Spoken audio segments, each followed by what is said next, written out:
about that? Ah, does that work? Yes, that's fantastic. And you Of course it's yours. Thank you. Thank you very And much. Thank you, we'll see Pristine. you again. Be great. We hope to get back before y'all are finished. Happy I'm sorry doctor. that you're missing out on readings from books from Oh, Antarctica. don't you worry. Just Sorry go you're get the missing doctor. out on these. These are, You'll I be should show here. off these cool That'll be photo good. books. This one is a photo book that I love some of these pictures in You've got to because go. you've got shots of icebergs that are under the water.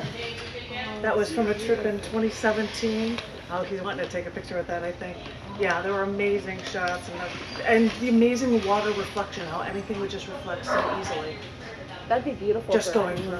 It was just, I want to go jokingly say that's a gorgeous background picture for your, for your computer or something. You could blow those up and Huge have your- murals on the wall, definitely. Well, anyway, that's what I was showing up because this was released because of Christmas in July. July 25th, and it's so stupid hot out here, right? So it seemed fitting to have pictures from Antarctica to be able to cool us off a little bit. I had to separate them into two different ones, one of just nature and wildlife photos that will never be seen again because everything shifts and moves with every avalanche and seasonal changes and temperature changes, and the wildlife was really awesome. So anyway, well, if you're still here, you can come back and check out the book. Okay, all right. Thank you. So, hi. I was thinking if that is all right with our lovely host, that I would read the Antarctica themed poems that are in the back of this book. There might be Go for 3 it. or 4 of them. Full on. Some may have heard these before, but these are from Antarctica Wildlife. Yes. As we've just heard, it was released on July 24th. Yay, Christmas in July. And you know what I'm going to do, Tom? I'm going to turn the flash off. Oh, okay, really? Is it flashing? Yeah, that's I had it set for something and it's a flash button. No, it says no flash. Hello. So I'll deal with the noises it makes. I don't know why it's making noises. Doesn't matter. So these are poems from the Antarctica book. Now we know exactly how many photos you're taking. This first one, the first one that's in the book is very appropriate for this front cover, which is why I'm showing it this way. It's called Ocean's Call to Dive. The gentoo penguins run down the mountain to the rocky edge overlooking the southern ocean. They get in a single file line at the end. One jumps in, then another, and another, and then a dozen more. The last penguin in the line steps up to that edge after all the other penguins dove into the southern ocean. The last penguin rocks back and forth on his feet in place, turns around, looks at the mountain, turns around back toward the water, rocks once, steps in place twice, looks back again, and then turns toward the salt water, just dives in. Sheila, you're all ready, Sheila. Perfect in time for the announcements. This one, in honor of a show at the last special show at the Baha'i Center in Austin.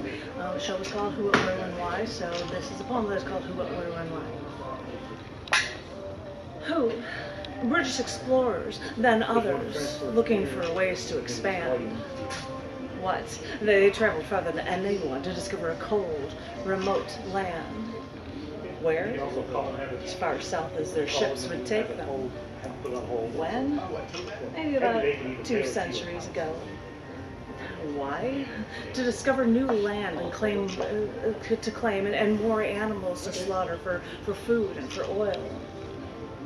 And in this unclaimed land, ships from different countries came. Ships from different countries. Okay, these were some of the ships that were from it, seriously. Ships, yeah, and they keep it there for people to see who can actually get there to see it. And in this unclaimed land, ships from different countries came. It was bitter cold. Some died in their quest, but they thought they had found a natural treasure. Giant whales were everywhere. Just slaughter anything you can just to get into the whaling ships to extract the blubber for use for oil. And there are so many seals here, large animals that haven't learned to fear us yet. So with their impunity, dozens of species were almost completely decimated. What a treasure. Who? 12 countries, eventually more than 80, but I think some were just trying to stake their claim. What? They signed an agreement to make this one foreign continent exist, maybe for only research, but only for peace. Where? At the Southern Pole, where the days last half a year and nights give us the aurora australis. When? Just over half a century ago, when we realized we had to save what we almost destroyed and let it thrive. Why? Because when humans come to a new place, the first thing we bring is battle. So, if we promise to leave it alone, maybe peace can really, truly exist somewhere on planet Earth. You're gonna step with the camera, that's quite alright. I'm not here to photograph me, it's photographing you. There's a thing that says photograph me, that probably means put the camera on. Good. Now you're learning. Now you're learning. Slowly. Slowly. Flash, no flash. Me, not me. Yeah. This one, I thought of my friend from when I was little for this poem, when I was stuck at Rio Gallegos Airport, called Underwater and Swimming. Did you say 3 days in the airport? No, hours in the night. No, we didn't stay the night there, no. No, Rio Gallegos, never mind. It's called Underwater and Swimming. Right. Swimming with my best friend in a pool in the summertime, diving down to the deep end, flipping and springing up so high. Could never compare to seeing gentoo penguins, stocky birds, actually swimming like porpoises underwater, then springing up so high from the water, where we sat at the shoreline after watching the penguins dive in to the Southern Ocean's frigid salt water, grouped together, and then spring away.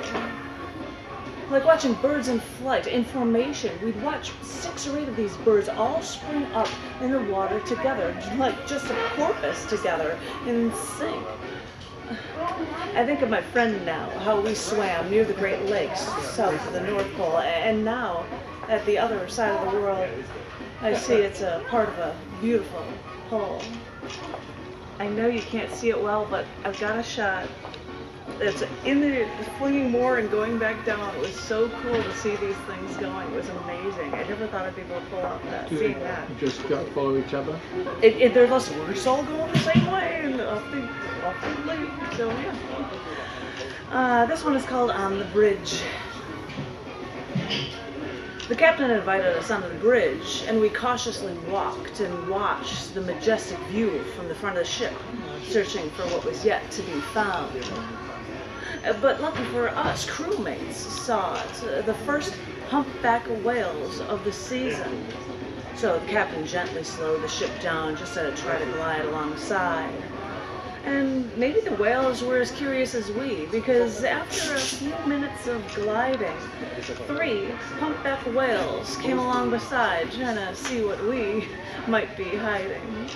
Our intentions were pure, but maybe they knew we'd never be truly alike. So they blew from their blowholes, curled with their fins, and with their tails, they turned the other way. Yes, it's true. We're not alike. They turned backwards while we moved ahead. But I think we both learned from each other, and we grew together in our final goodbye. I was honored to be on the bridge that day. I was honored they gave us that chance to commune with something so different from us that helps us, in a way, make us the same. Mm-hmm. I remember that one. I do have one longer one if you're willing to wait for the Visiting Pristine Places. It was the final piece in the show. It's all about everything in the world, including this place. Visiting Pristine Places on the planet.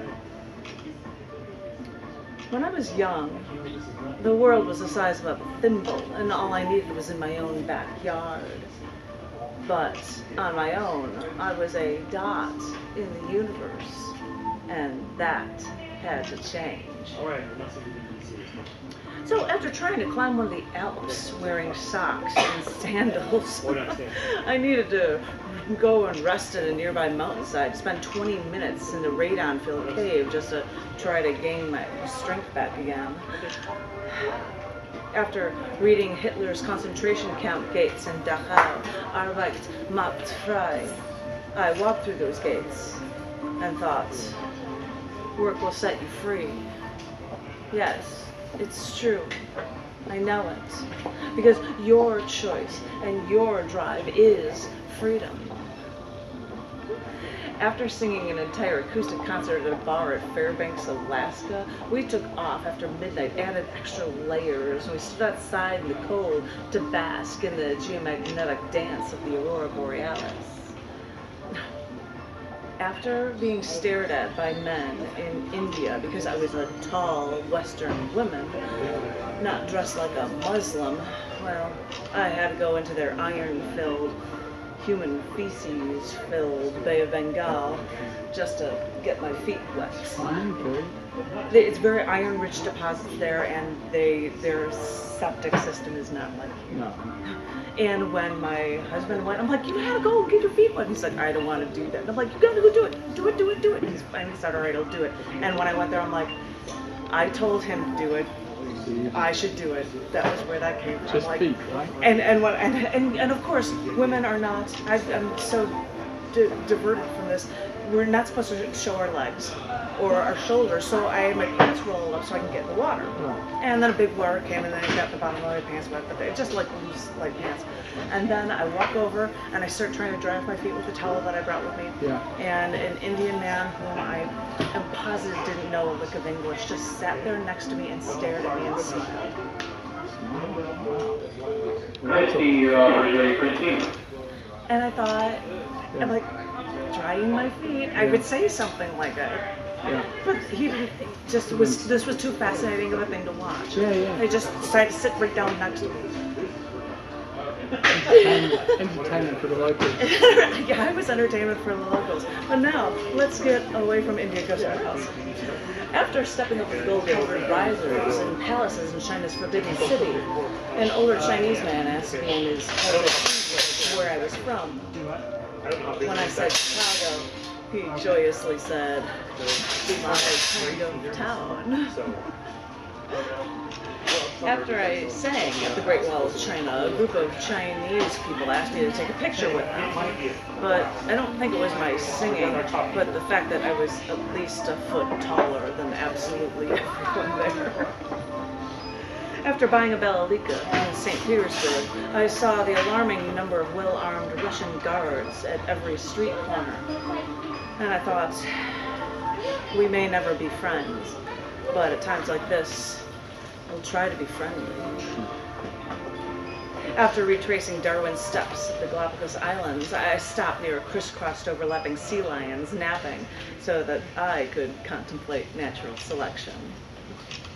After seeing the destroyed British ships from early whaling in Antarctica, I photographed the first humpbacked whales of the season, then took a picture with a Gen 2 penguin as I sat in the snow, and the penguin approached me. Were they sailing ships, the British one? There were a couple of ships that they left there so that people could see and for the remnants and stuff, yeah. And the one day when I was photographing penguins, they were all going down toward the water, and I said, I'm going to have to take my camera and turn around and do a thing with this thing in the background. And then somebody over there was like going, turn around. And I'm like, you idiot, I know, this is why I'm here.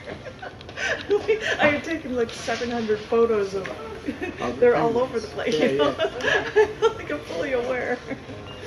And for the end of this poem, after this. Customers Audrey and Christy, your offers are ready at the buy counter. Audrey and Christy.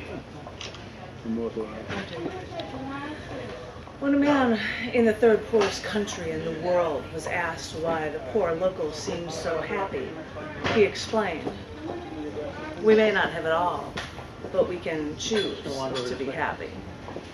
And so we do. And with these words, I proudly choose life.